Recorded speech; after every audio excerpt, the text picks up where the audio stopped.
so much for being here. We are delighted to have Bill here with us, and we're delighted that you came also to hear this conversation. So thank you very, very much.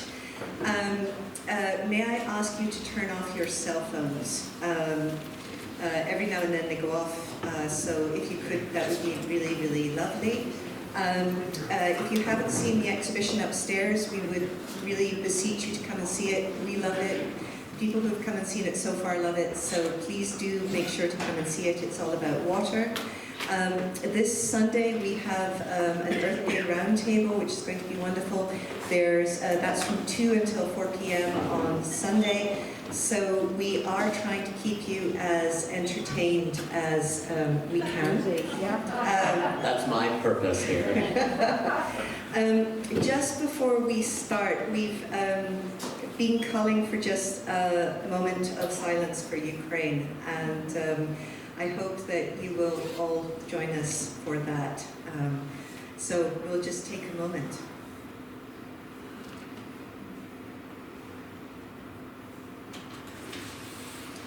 Thank you. So with that, without any ado, we are incredibly lucky to have Bill Goldstein with us today. Bill obviously has a phenomenal background in critical writing and also in other publishing. His last book about that critical moment in modernism was extraordinary, and this book that he's working on now about Larry Kramer is also going to be a wonderful book. And in only a week, he has done an amazing amount of research, and especially ferreting out interesting people here, which I'm sure we'll talk about this evening. But without any further ado, I would just ask you to help me welcome Bill Goldstein.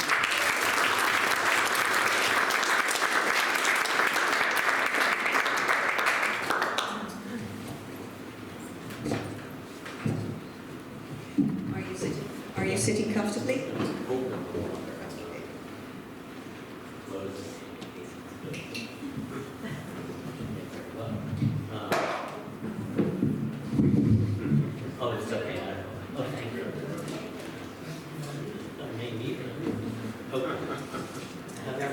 I have everything with me. Good. Okay. These chairs should have pockets.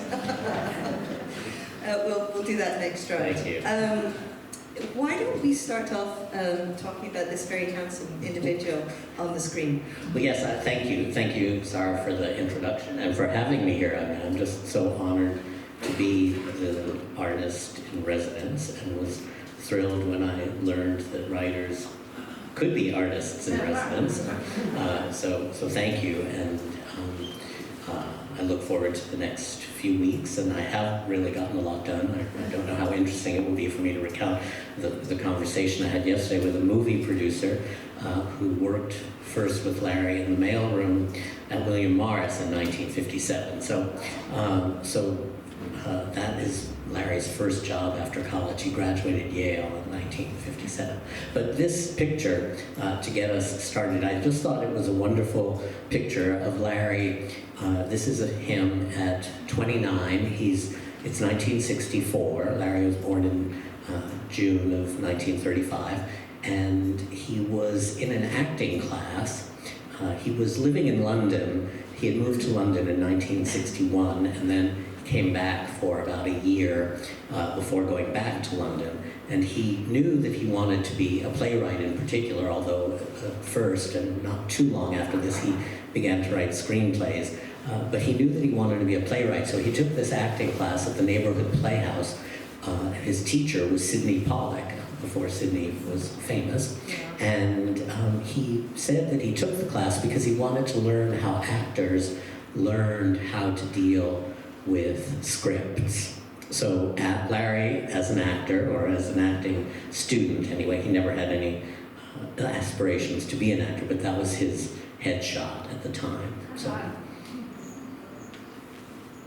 thought it would be nice to have an unexpected view of Larry. We so often think of him as the great prophet, or putting that in quotes, of the AIDS era, and of a man who was an older biblical figure, and so seeing Larry at 29 gives you a different sense of who he was.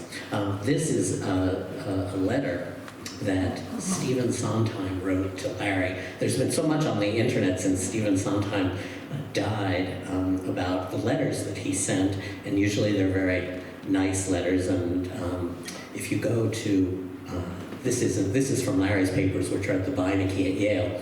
But I did some research last summer in Hal Prince's papers because Larry was a very close friend of Hal Prince's. And although there were no letters from Larry there are some amazing letters from Stephen Sondheim to Hal and Judy Prince in the 70s that are so gossipy and bitchy, and these are not the kind of letters that you've seen on the internet since Stephen Sondheim died, but they are definitely worth seeking out in the Hal Prince collection.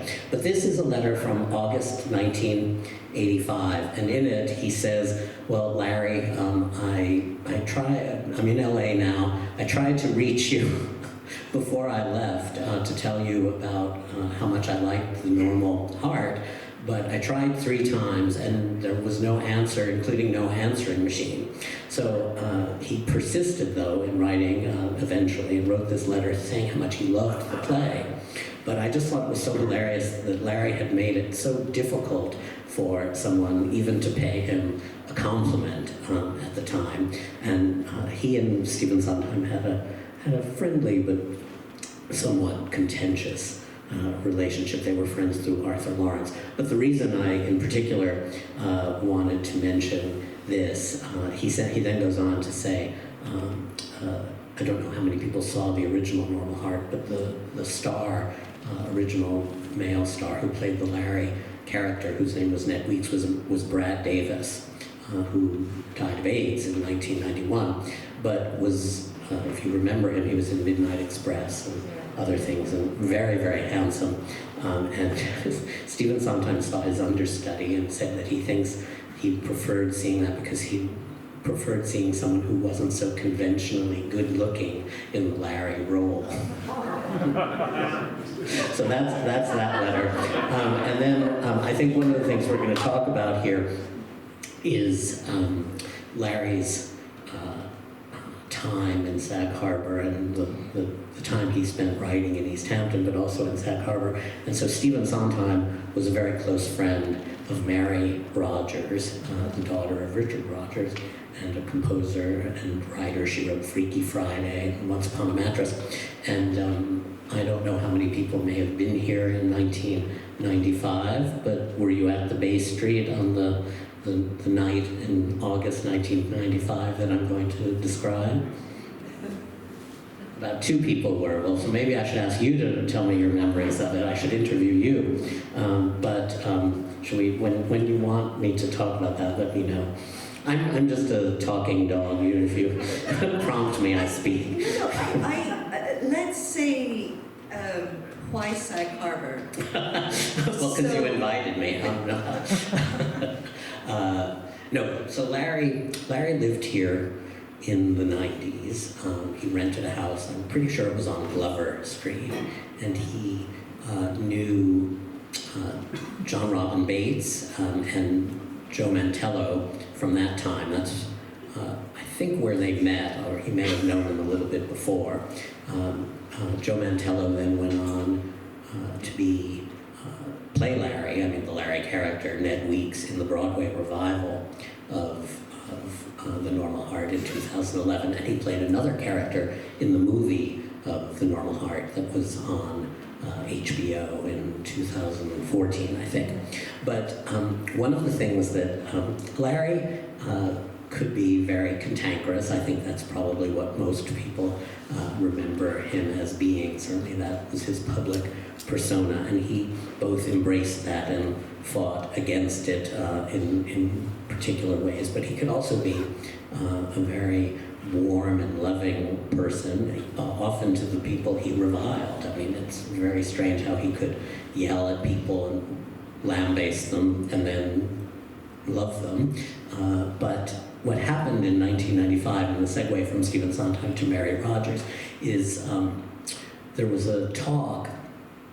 Larry gave a talk in August of 1995 at the Bay Street, and he But before I tell the story of that, I think I should read the letter that began. I think the backstory to how that event came about is what I'm going to read to you now. So in December of 1994, if you ever want to interrupt, please do. Please stop me. I've often said that I have a very digressive mind, and I'll keep you on track. The book that I published before, I joked was a triumph of editing over my digressive mind. So you can just stop me at any time. But at around Christmas of 1994, so Larry must have received in the mail a kind of generic fundraising solicitation from the Bay Street Theater, and to give money. I mean, I guess it was the year-end thing. He probably got it in December. So on Christmas Eve, 1994, he wrote a letter to Sybil Christopher, who ran the theater at the time, and who he had known for a long time, including in London when he lived there, as I said, from 1961 to 1970. And it's a great letter. I mean, I should say that one of the things about Larry, doing research about Larry, is that he saved everything, and his papers are at the Beinecke at Yale, as I think I said, and he did a lot of his correspondence on carbon. So you have, very unusually in archival research, you have the letters that he sent, or many of them, not all, because you can see sometimes that there are letters people are replying to that aren't there. But so you have the letters he sent, in a couple of cases, outrageous letters that I found out he never sent, but the letters he received and the letters he sent. So on Christmas Eve, I mean, I guess I love that it's Christmas Eve, he wrote to Sybil Christopher, I seem to be looked to only for my financial and not my artistic support of the Bay Street, he said. And he had suggested that he could have been a playwright or a speaker to teach a playwriting class. He could have adapted a classic play. This will probably be classified as one of those letters I should not send, he wrote. I'm perhaps too sensitive about this. I think sometimes people don't know how to deal with me. I want to be taken seriously as a writer and an artist, and people seem to look upon me as some sort of bomb that's going to explode in their living room. Better not invite him, dear, just in case. I can't say that I felt all that comfortable in the Hamptons among the theater showbiz movie set. I'm not sad to be leaving and moving to Connecticut. He was, at this time, he and his later husband, a man named David Webster, were building a house in Connecticut, and they were moving to Litchfield County. And then, so you see Larry's sensitivity. I mean, he has this awareness of how he strikes people, and he is also sort of at odds about what to do about it, and yet I just love that, this is probably being classified as one of those letters I should not send. But he says, I'm not sad to be leaving and moving to Connecticut. And then the parenthesis is just wonderful. There's already been an editorial in the local paper, the Litchfield Times, welcoming me to the area. So he writes this letter, and then he goes on. I loved our lunches together, as you know. I love to gossip and to talk about the old days and what's happened to everyone, and quite frankly, not to have to talk about all the other wretched events I've found myself fighting so hard for these past years. They have been awful years and very confusing in a strange way I now, in retrospect, realize. It's been hard for me to find some sort of identity I can feel comfortable with. The media says I'm this, and I'm supposed to be the angriest man in the world, and yada, yada, yada. It suited the cause of fighting for AIDS to let this be, but it sure as hell confused my insides, and obviously people like you and others I should have liked to have been more connected to. I am sure we will see each other all over the place. I truly wanted to be an active participant in Bay Street, and I'm sorry we all missed the opportunity. So this is Larry. I mean, one of the amazing things in doing research like this is you come across basically a letter that, if you looked at it quickly, you wouldn't think had anything particular in it. Oh, he's writing in response to a fundraising solicitation from the Bay Street, and the letter from the Bay Street is there in the file. And so you then realize you have to look, at almost everything, because this is an exceptionally revealing and moving letter. I mean, that just happens to be written in response to that. So, I was very glad that, one, he did his correspondence on carbon, and also that this was there.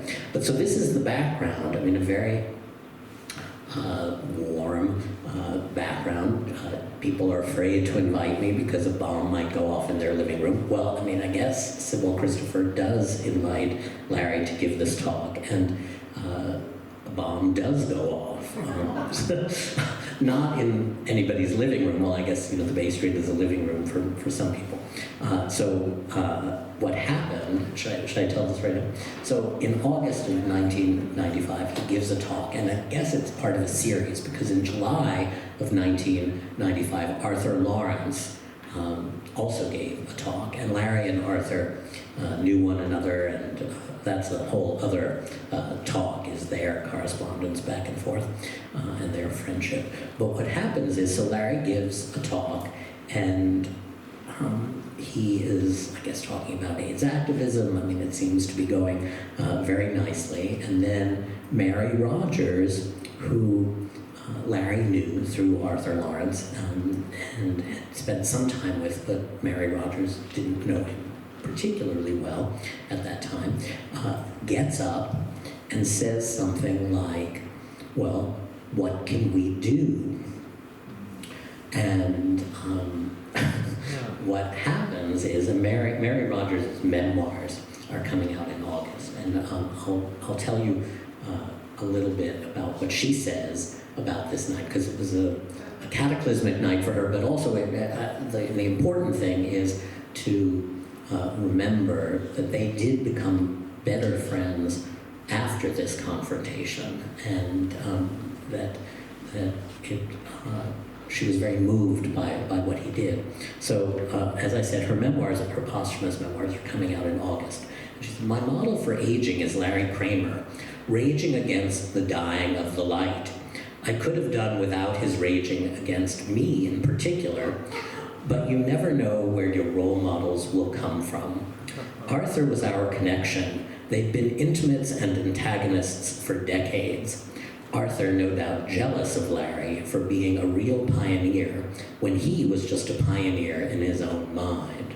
So, it's very interesting, when you read Mary Rogers' memoirs, because she was very, very close friends with Arthur Lawrence, and this was sort of the end of her friendship with him, oddly, and she seems, in the retrospect of writing her memoirs, to have reevaluated the kind of person Arthur Lawrence was. And I think certainly a Wikipedia entry could be a very juicy, interesting one, could be created of the way people have written about Arthur Lawrence in their memoirs. I don't think there's anyone who, since Arthur Lawrence has died, has said anything nice about him in what they've published, including Harvey Fierstein wrote a memoir that was just published, a wonderful book.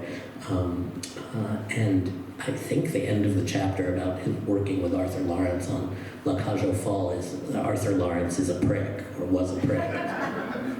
But, Arthur had given a similar talk the month before. We all had a jolly dinner, so I wasn't prepared for the response. When I raised my stupid hand after the talk, which was packed, and asked, well, what can we do? This is 1995, so it's almost 15 years into the AIDS crisis. Well, what can we do? If you could see lava rising within a volcano, that's what Larry looked like. Here's Mary Rogers, Richard Rogers' super rich daughter with all the Rogers and Hammerstein money, he screamed. When you have all that money, why are you asking what you can do? Though I'd spent my whole life insisting I wasn't actually rich, I hope I managed to squelch the urge to say so then. But Arthur leapt to his little feet. I just love that she's Arthur Lawrence was dead by the time she was writing this, but Arthur leapt to his little feet and shouted, "How dare you talk about my best friend Mary Rogers like that?" He wasn't really defending me, he was defending himself, and this gives rise to her reevaluation. He wasn't really defending me, he was defending himself. In his talk, Larry had said that any gay author who didn't write about AIDS, an author like Arthur, for instance, was failing his community. Whatever the fight was about at bottom, it didn't stop when the audience left. It just poured into the courtyard, with Larry and Arthur screaming and jabbing and turning bright red until people from the theater eventually pulled them apart. I stood in a corner, cowering, feeling as if I'd been sucked into a huge mess without knowing how I got there. I thought I was being a nice, helpful person, and the rage of God came back to me. Larry's behavior was unconscionable, but the strange truth is, I agreed with him once I got over the embarrassment and sting. I hadn't done enough, and his tantrum came to seem almost noble to me. I envied him the means of expression I had been denied as a child and had mostly denied myself ever after. He had the courage to be disliked. Most people don't want to be disliked. He didn't want to be either. But if only that fearlessness were fungible. So it's very moving to me. I mean, and I have another story, if you want, about someone who's moved by Larry's anger and sees things in a different way. Let's get to that in a moment, but I think an essential question, and one we have discussed, is about why the importance of this subject right now. And with that, I am going to change the slide. Yes, I just want to say, I hope we come back to the letter, the thing about Mary Rogers, because the other remarkable thing is I had known about this event from reading Larry's correspondence at the Biography, because there's a letter that he wrote to Mary Rogers after this, apologizing, and then there's a letter from her, which does go into a lot of detail about her family finances. It turns out that her mother left basically all the Rogers and Hammerstein money to a foundation, and so of course she herself had plenty of money, but she wasn't as rich in that way. But the point of the letters that were so remarkable to me was that Larry very, very rarely, and there are some people in this room who knew him, very, very rarely apologized as like a straight up apology. He often had a way of forgetting about something or trying to act as if something hadn't happened, but very rarely would he say, "I'm sorry." And that letter to Mary was so distinctive in its flat-out letter of apology. And so the whole night must have meant something was very meaningful to Larry too. And as I say, a friendship between them ensued that lasted until Larry died. And So, with speaking of a friendship, there is another instance of this kind of relationship. yes. I mean, one of the things that's been interesting about working on the book, well, there are so many things, but I began the book before COVID, and so COVID, of course, gave a different framework to the book and to Larry's arguments about what was going on with the AIDS pandemic and Republican administrations and how they attend to public health, and the naivete before COVID. My plan had been to go down to Washington, D.C. in the spring of 2020 to interview Dr. Fauci, who at that point was, I'd been planning in January of 2020 was a high-ranking government official, but not impossible to get in touch with. And I'd been in touch with the NIH, and anyway, of course, it became impossible to interview him. But I did interview him by Zoom last December of 2020, and I still can't believe that happened, but we'll come back to that in some other digression.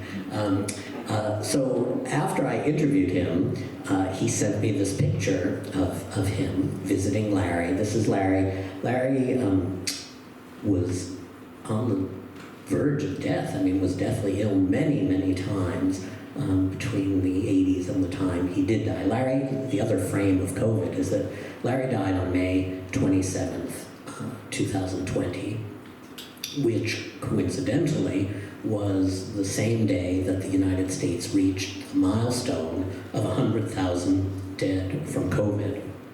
And one of the things that got written about at the time, at least by gay activists, was that when 100,000 people had died of AIDS, it was on an inside page of the Times, something like A18 or whatever it was, and below the fold. And I think it was actually just an Associated Press article. And I don't know if you remember what the New York Times did when 100,000 people had died. The Sunday before the Wednesday, was the front page was just the names. I mean, of I'm not sure if all the people's names had fit on the front page, but there was no article. It was just small print names.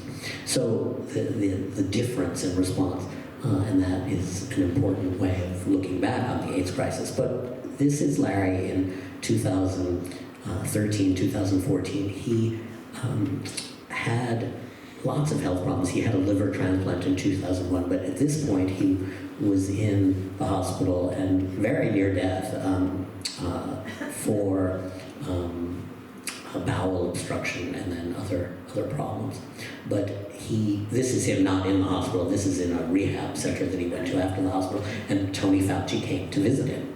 So they had become friends after all of Larry said that Tony Fauci and the NIH, all of government, as well as Matilda Krim, and there wasn't a person almost that he didn't argue or yell had been a mass murderer, but he had called Tony Fauci a mass murderer many times, but they somehow began to see eye to eye. One of the things that Tony Fauci said is that, I asked him, well, didn't you ever wonder, who is Larry Kramer and why the hell is he saying all this stuff about me? And he said, well, yes, that's exactly what I thought. But he said that he used a lot of his Jesuit training to sort of dig deep down inside of himself to find a certain compassion. And he described having grown up in New York and having spent time in Manhattan and in Little Italy and in the Village. And he, from early on in the AIDS crisis, he said he could just picture where all of these people who were dying had been, where they lived. He knew those neighborhoods, he knew those streets. And one of the things that Larry's anger didn't always take into account, because he was thinking in public forums in broad strokes, was exactly that. That Tony Fauci also continued to see patients, did a lot of interaction with people. But anyway, they did become friends, despite the fact that, as Tony Fauci has said to me, but to other people, they went on Nightline together, and I guess Larry was in New York, and Tony Fauci was in the Washington studio, and Larry screams at him and says, you're a mass murderer, you're killing us all, blah, blah, blah, blah, blah. And then as soon as he gets home, Larry calls him and says, well, wasn't that good? Larry, you just called me a mass murderer on national television. Oh, that's just to get attention. And so this is the result of Tony Fauci's humanity and Jesuit training. He comes to visit him. This is a rehab center on Houston Street. If anybody knows downtown Manhattan, it's across from the Film Forum. And the thing I love about it is not only are they both so happy to see one another, and it really is a loving friendship, and Tony Fauci said that they became really like brothers in a lot of ways, is that Larry could also be very vain. And at certain points in his life, he really liked to spend a lot of money on clothes, but obviously he's in a rehab center. So I love that he draped this kind of shawl or this thing to sort of cover whatever it is he's wearing and the tubes that might be coming down. And I think that detail is just so fabulous. So anyway, that's why now. I mean, not because of this, but so much of what Larry argued has revealed itself anew, and not only about the medical side of COVID, and certainly how the Trump administration responded to COVID, almost makes the Reagan administration, by comparison, seem at least anodyne. You know, they were ignoring it, but they didn't recommend that you take bleach. I mean, you know, they were silent. I mean, it's hard to even see a bright side to anything that happened in the Reagan administration. But it is an example of how that administration and then the Trump administration basically jobbed out the idea of public health to the private sector. I mean, so that or to the moral majority. So the idea that gay people were dying of AIDS was something that they didn't care about because of the Christian support and other reasons.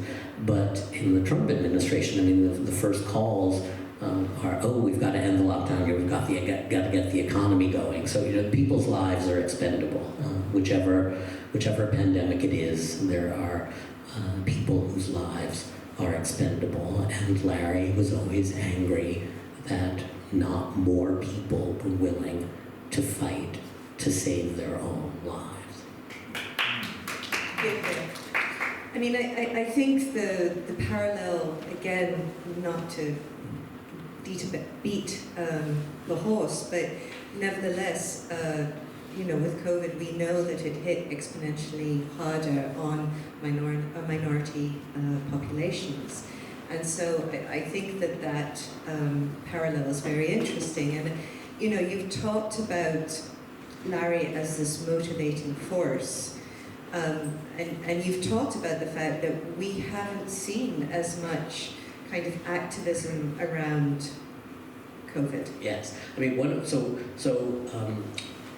I said how in Mary Rogers' memoir, how she says, I hadn't done enough, when she realized she hadn't done enough, it reminded me of of an interview I had done. So in 1990, a man named Vito Russo, who was a writer and an AIDS activist, he died in November of 1990, and I don't know how many people know who he was, but he wrote a very important book called The Celluloid Closet, which was a groundbreaking book published in 1981 about how gay people, gay men and women, had been depicted in Hollywood movies, and the way in which they all had to die at the end or commit suicide, or they were like the Franklin Pangborn character in Astaire and Rogers movies, things like that. So they were either objects of fun or had to pay the price of their moral deficiency.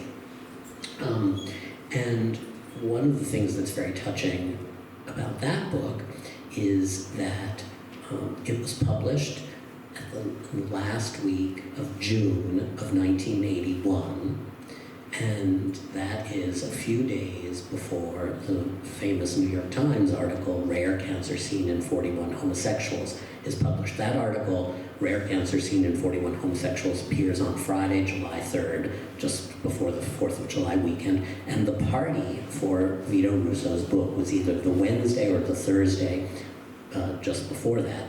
And what's amazing is to see, there was a magazine called Christopher Street, which was a gay literary magazine, and Vito Russo is on the cover of the July 1981 issue, smiling, and it's an interview with him, an excerpt from the book, and obviously he was proud to have finally finished this book. It is a groundbreaking book, and you just look at that and you think of the achievement, what this person smiling in that picture is thinking is about to happen with his own book, I mean, with his career, with whatever is happening in the gay rights movement, how this is giving gay people a history. And basically they're on the edge of a cliff that the next day after the book party, or 2 days after the book party, is something that most people in the gay community, certainly even though it had been written about a very little bit, and even that New York Times article did not give everyone full knowledge of what was going to happen. So that's so emotional to me, to just see that photograph on the cover of Christopher Street. But the point is, so Vito Russo dies in 1990, and Larry gives a speech as a eulogy at Cooper Union in December of 1990. And there are various, the printed text that Larry printed in a book says, "We killed Vito." And he's accusing everyone in the audience of not having done enough. Some people remember that he said, "You killed Vito." One of the frustrating things is that there is a video of this. I mean, it's 1990, so there is a video of a lot of stuff. But it doesn't have audio. There was an error in the recording. So there's a video of this at the New York Public Library, but it doesn't have audio. Anyway, whether he said "we" or "you," a lot of the people objected, because they had many people in the audience had devoted their life. This is 3 years into ACT UP. I mean, it's almost a decade into the crisis. But also in the front are Vito Russo's family, and so they were outraged, some people, by this offense to the family.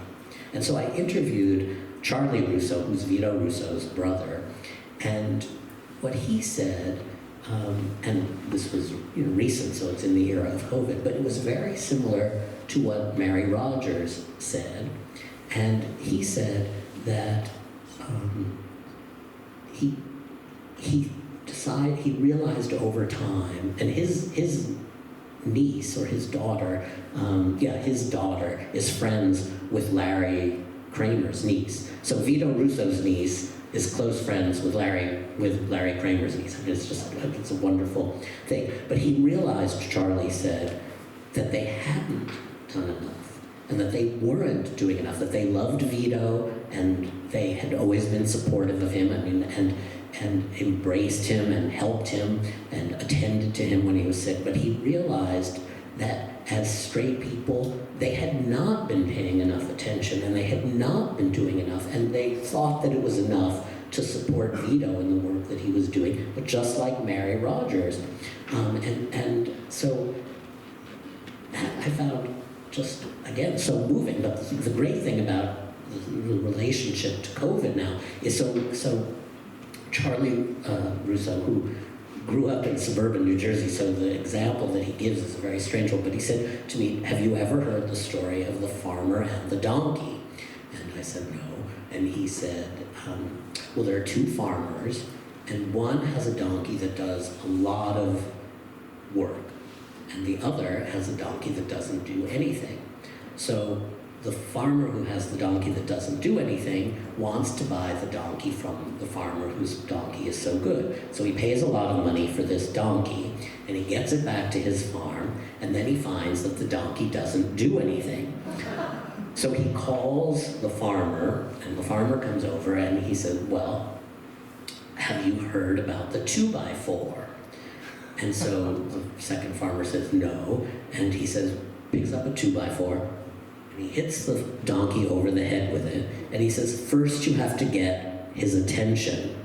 And he said he realized that Larry was the 2x4, and he wondered, where is the 2x4 against Trump? Where is the 2x4 about COVID?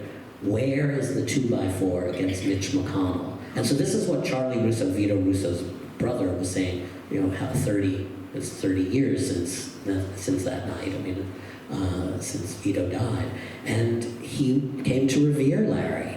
And when there was a documentary about Vito that was on HBO, they had a premiere somewhere, and when Charlie Rousseau got up to speak, he said, I should not be the one speaking. And he bowed to Larry in the audience and said, gestured, Larry had done what Vito had always wanted someone to do.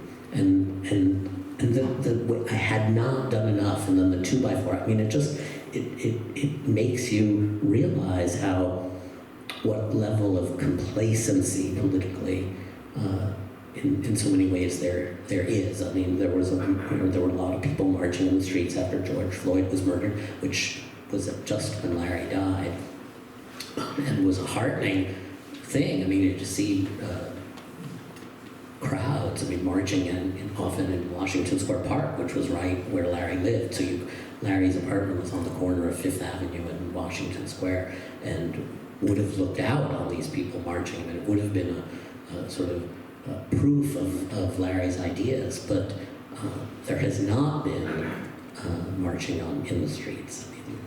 And one of the interesting things about Larry, if we first of all just show this slide. So that's if we talk about how I came to write this book. But just before we do that, I think there is something really interesting about Larry. There's this fulcrum of individual responsibility and also a responsibility towards history, which, if I go to the next slide, yes. It sort of bears it out. So I said how much Larry saved. One of the great things is he saved all of his date books back to at least 1960. That's as I haven't gone through all of them, but I know that the ones from 1960 are there. And when I was looking through other years, I saw Larry notated everything he did. And sometimes the diaries like these become little journals. They'll bubble up into journal entries and things like that.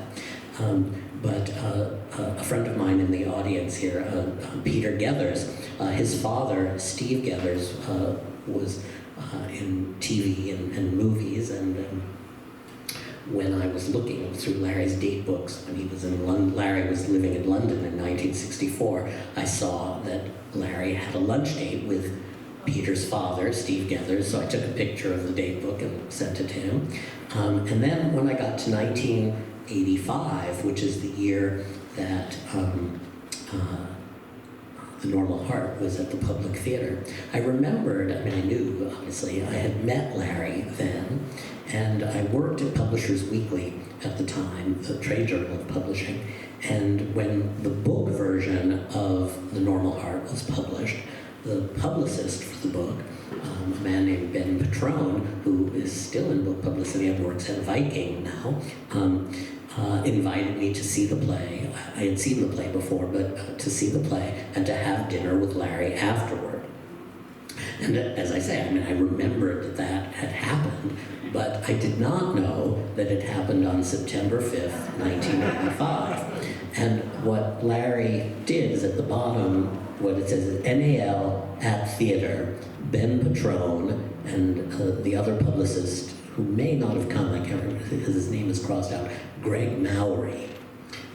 And up the side of the page is my name and what I believe was my office phone number of the time. So I know that I met Larry on September 5th, 1985, and we had dinner at Gotham. What is sort of personally amazing to me, not only that at 25 I had dinner with Larry and was having a much more interesting life than I think at the time I realized I was.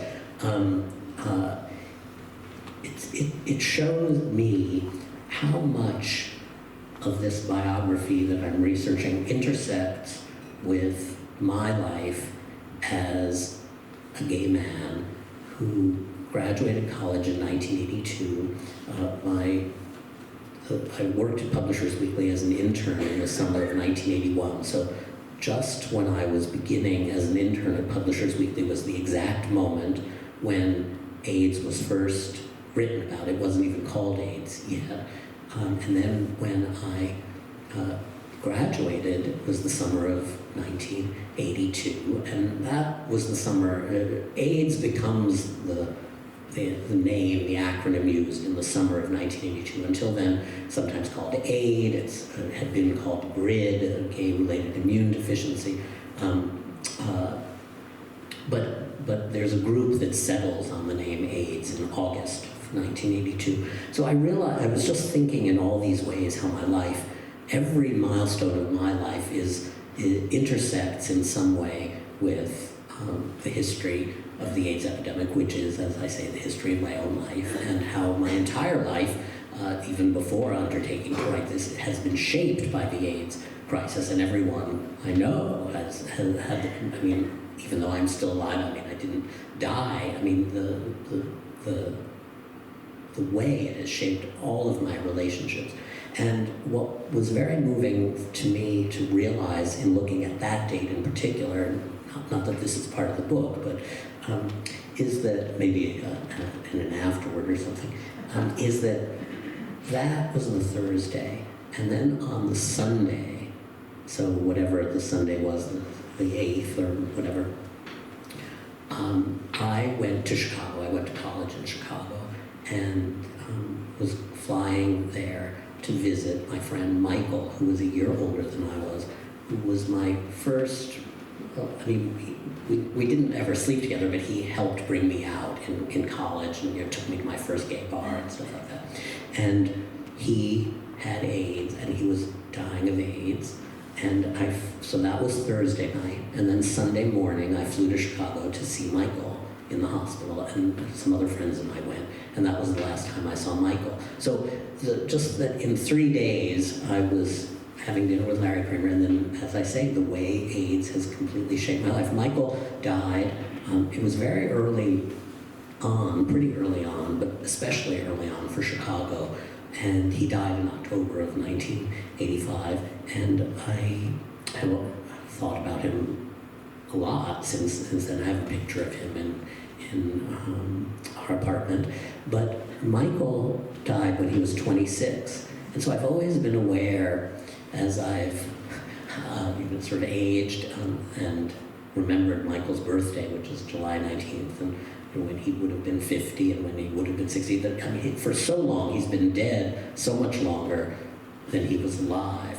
But that's the emotion that comes up. I mean, you're sitting in the Beinecke Library where you're not supposed to really have emotion necessarily, and you realize that a book that you're doing has something very personal about it too, that can't be part of the book. I mean, I'm not writing a memoir. I knew Larry, I didn't know him super well. We knew each other professionally, and then that earlier picture was of Larry and me in 2015. Larry published a novel called The American People, which he had been working on for decades. It turned out to be 2 volumes. The second volume was published in January of 2020, just before COVID.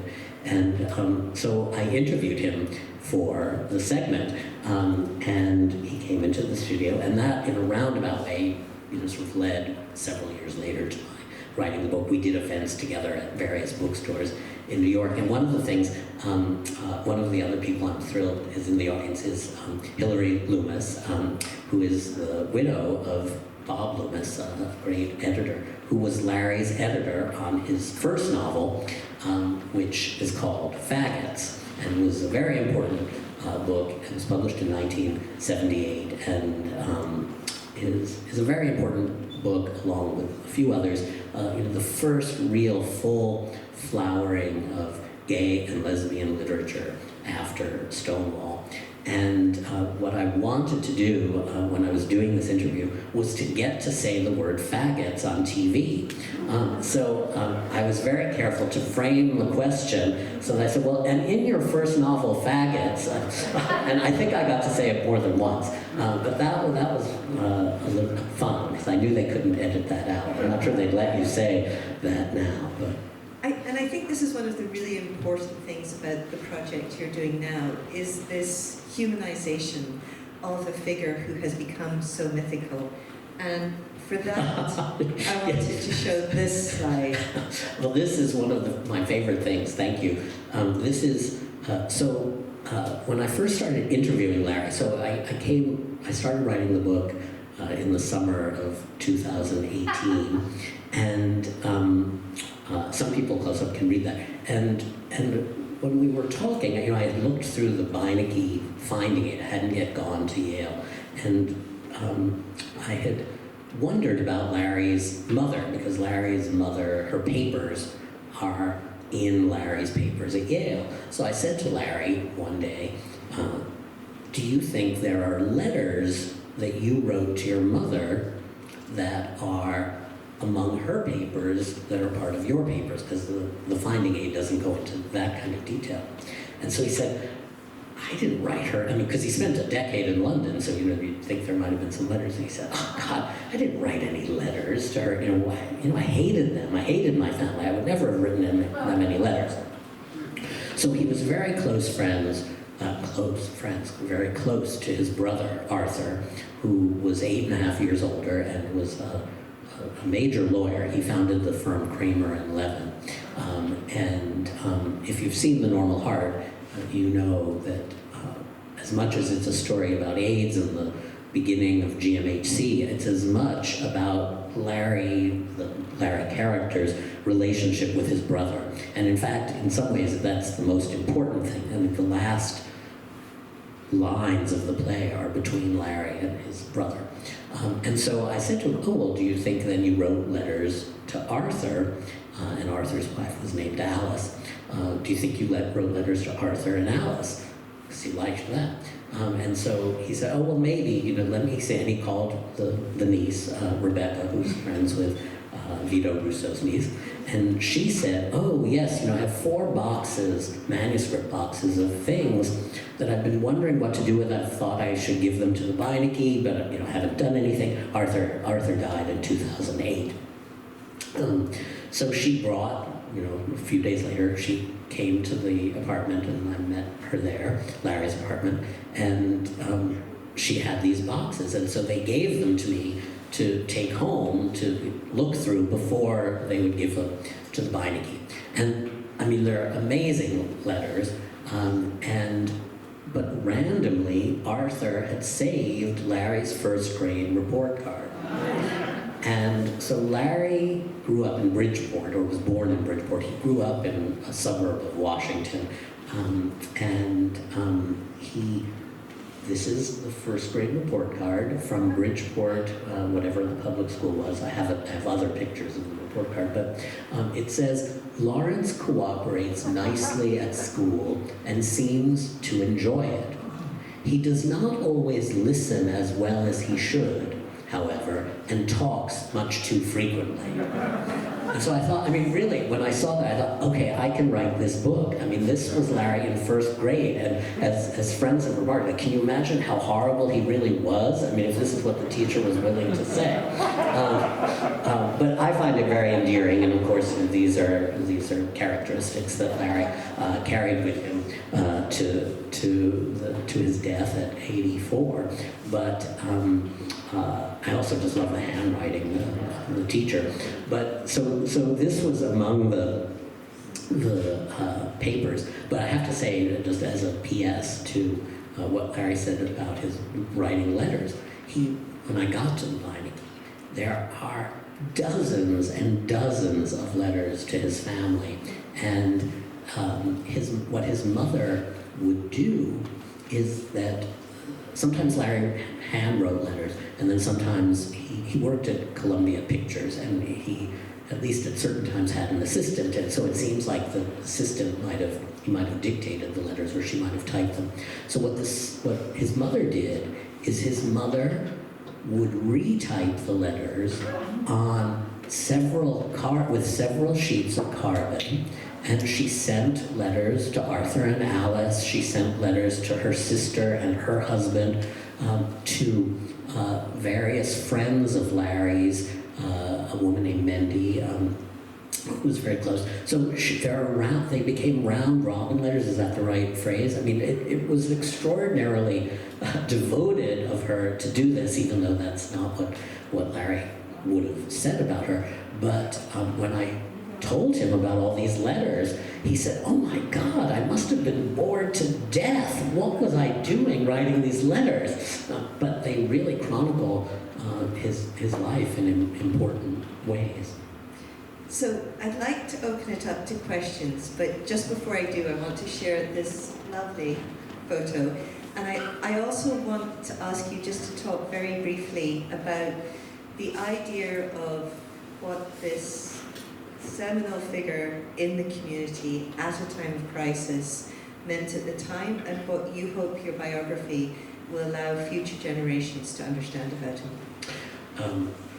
Well, look, I just want to say, this is, so I mentioned Faggots. This is Larry at the time Faggots was published. So this is 1978, and this is Larry's apartment at 2 Fifth Avenue. It was on the 3rd floor. Larry was afraid of heights, and he hated to go above the 3rd floor, and could be made to when it was absolutely necessary. I mean, if he sort of stood in the middle of the elevator and people talked to him, I mean, but he rarely would do it. So he lived on the 3rd floor of 2 Fifth Avenue, and it's a beautiful apartment facing the park at 5th Avenue. And he had it designed in 1974 by a very important designer, Joe Durso, who had next did Calvin Klein's apartment. Larry, we didn't get to talk about that, but Larry, in 1981, when he's beginning his AIDS activism, writes a letter to Calvin Klein, hoping that Calvin Klein will support this research that needs to be done at NYU. This is before GMHC, and Calvin Klein doesn't reply to the letter. But in the letter, Larry talks about the mutual friend who suggested that he write, and said, this man was named Chester Weinberg, who was a fashion designer, and who was at the time the head of design of Calvin Klein jeans. And he said, Chester says that you might be interested in this. I'm dashing this letter off my hand or quickly so I can bring it up to you by hand. Joe Durso did my apartment before he did your apartment. And after Chester's. I mean, he had done Chester's first.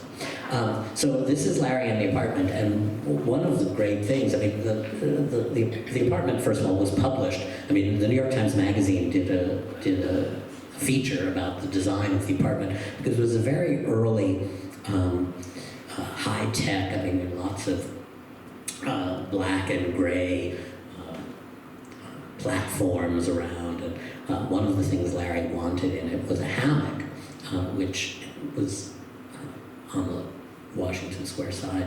And when I saw all this paperwork about a hammock in his papers, I assumed he was talking about something in Fire Island House, because there were also things about renting a house on Fire Island. And then he explained, no, it was in the apartment. And I hated it because it never hung right, it never moved right, so eventually he took it out. But those shelves remained in the apartment till Larry died. I mean, the records moved, but the books, I mean, a lot of the books that are on those shelves were actually there when Larry died. But this is 1978, and I just love how relaxed he looks, and how at ease, and how happy, and just, you look at him, and he's, at this point, so he would have been about 43, and he's published this first novel that's been successful. He's being interviewed, and I just love that, how happy he looks and relaxed. And so I guess we began with an image of an unexpected Larry Kramer,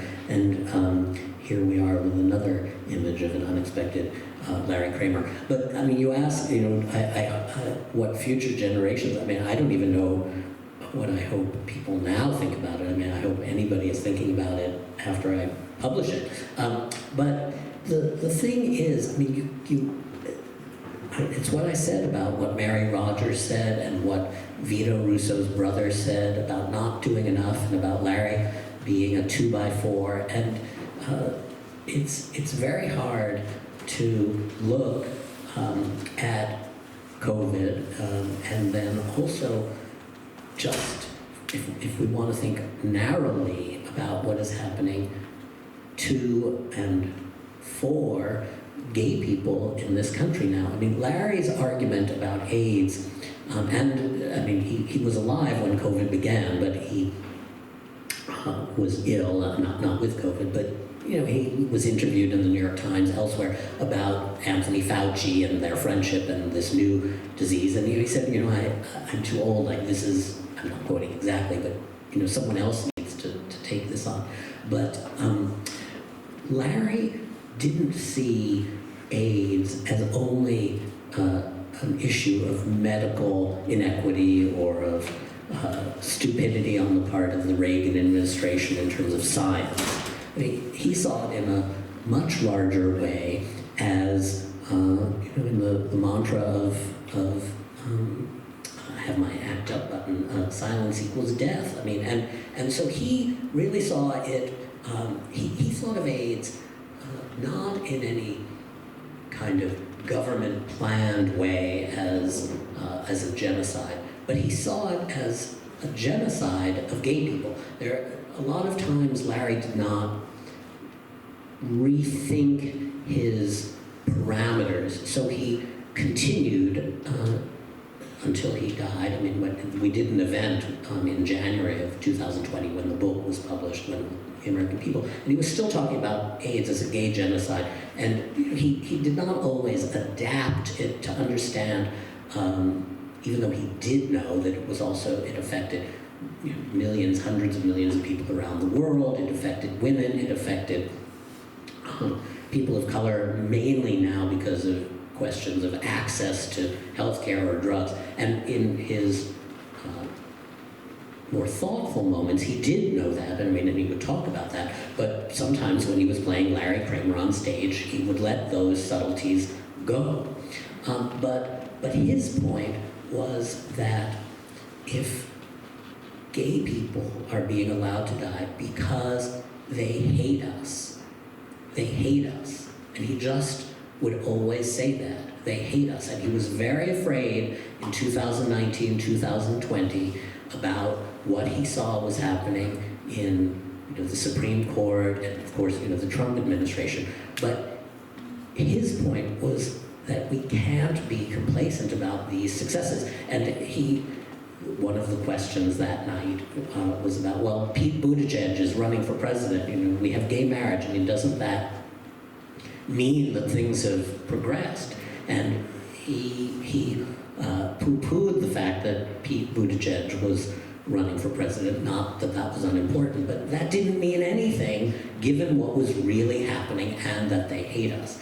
And so Larry foresaw and was frightened about what is happening with the Supreme Court, he wasn't aware of it in Florida, but if you look at what is happening in Florida now, it's okay, thank you.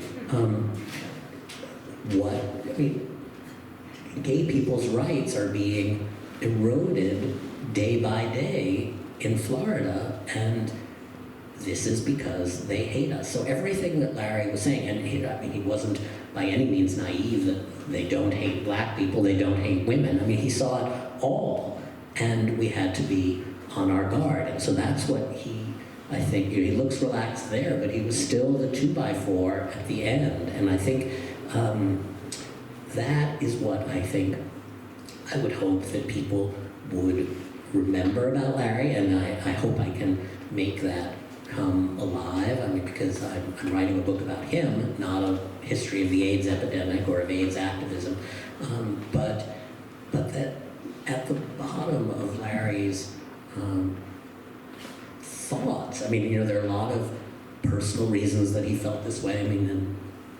There's a lot in his plays and in his novels about that, and the family dynamic and what that means in society and what happened to him in his childhood.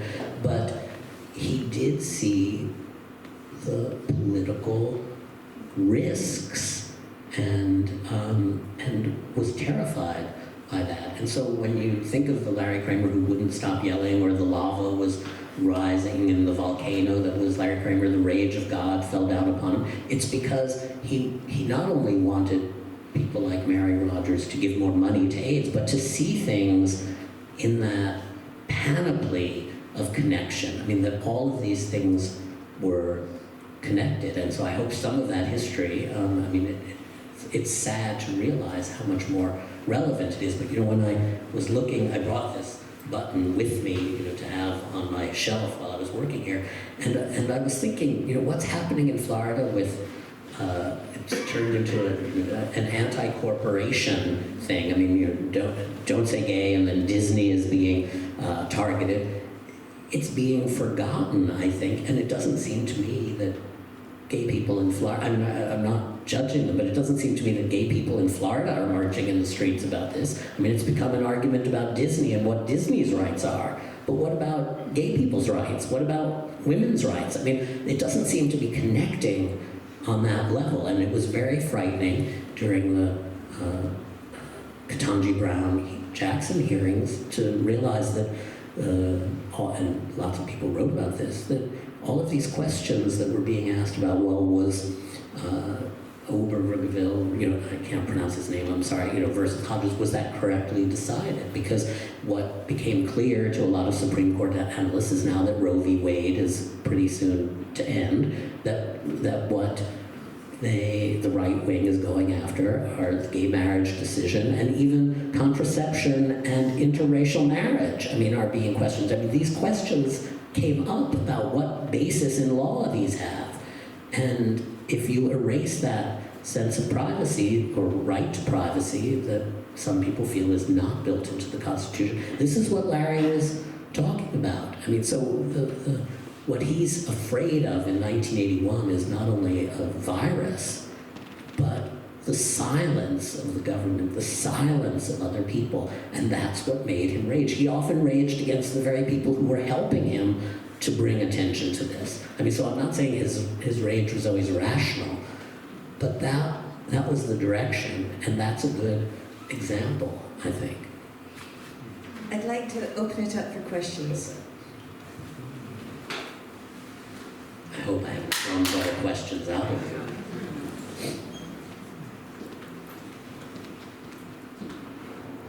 So we know Joe and Robbie, Mantello and Bates. How did Larry feel about Robbie's plays? Well, that's another wonderful correspondence. I interviewed them both. I think a lot of people had very difficult relationships with Larry, and just as he wrote that letter to Sybil Christopher, although actually the letter to Sybil is very thoughtful and moving, he wrote horrific letters to Robbie Bates.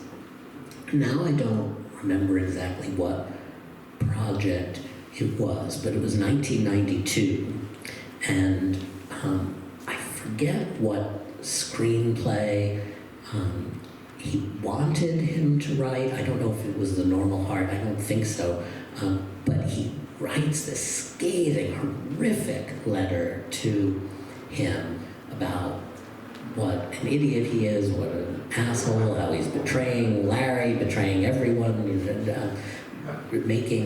I guess he had made I think he had made a development deal with a studio, and I forget which 3 screenplays, an adaptation of a novel, I think, that had already been filmed or something like that. So why are you wasting your time?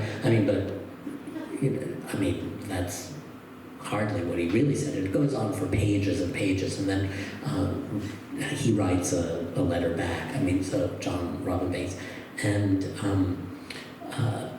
Joe Mantello gets pulled into it, and yet at the beginning, when they were younger and Larry first read about them, he was very. He wrote a very loving. He was very moved by the fact. I guess it was when Joe Mantello was in Angels in America, perhaps, that there was an article about him and Robbie Bates in the New York Times that just sort of presented them as a loving gay couple, and without second-guessing it or drawing weird attention to it. And that kind of thing really moved Larry. So you have this juxtaposition of this lovingness and then this cruelty. But I think over time, certainly Larry and Joe worked together often, and he was on Broadway, as I said, and also in the movie. And so I guess it was upsetting then, but 30 years later, I mean, I guess they took it in stride, or their lives had moved on. I wish I had that correspondence with me. I mean, I probably could share it with you. I mean, and tell you more about it. But when I interviewed them, Larry had died, but it's like a lot of people did. I mean, those hurts and that anger was so many decades ago that I think people were able to look at what Larry had done rather than what he had done to them as a way of at least attenuating the hurt feelings. Not everyone was able to do that, but most people seem to take Larry overall for what he had accomplished and to look a little more sympathetically than they might have when they were on the receiving end of I mean, it only got worse with emails. I mean, because then he would copy 800 people when he sent you something like that. But I have to say, Larry did that, not 800 people, but Larry CC'd a lot in the 80s. And you see that in his correspondence, and there's this fabulous letter. So there was an editor, a literary editor, who died of AIDS, a man named George Stambolian. He was a French literature scholar, but he had come in the mid-'80s to edit a series of books published by Larry's publisher, I mean the same publisher as The Normal Heart, New American Library, to do a series called Men on Men, which sounds like books of erotic stories, but they were short stories by gay men about gay life. And somehow, it's not clear whether Larry was asked for a submission or he sent it, but anyway, George Stambolian rejected Larry's story for this. Well, that was not a happy moment. And so he writes this scathing letter to George Stambolian, like, you're not good enough to reject me, kind of thing, which is a similar thing that he had done like a year before when the story had been rejected by an editor in, I think, the Sewanee Review. And so there's another gay writer named Andrew Holleran, whose real name is Eric Garber, who wrote the book Dancer from the Dance. And his letters to people, other writers, are at the New York Public Library because these writers' papers are at the New York Public Library. And so Andrew Holleran writes a letter to another writer, and he says, I saw we were all CC'd on this, but I told Robert, this other writer, don't respond to it. It'll just drive Larry crazy if you don't pay any attention to it. so he did that in the 80s. But they had a very tempestuous relationship. But I'll end this long thing by saying that one of the things someone said to me about Larry, and it was mainly about AIDS, but he said, Larry was right even when he was wrong on any day. And I think a lot of people took that. I mean, and Robbie Bates and Joe Mantello went on to have successful enough and happy enough lives and careers. I mean, I suppose I should look for the roadkill and ask what they thought of being on the receiving end of Larry's rage. Any other questions? Please join me in thanking Bill for this talk.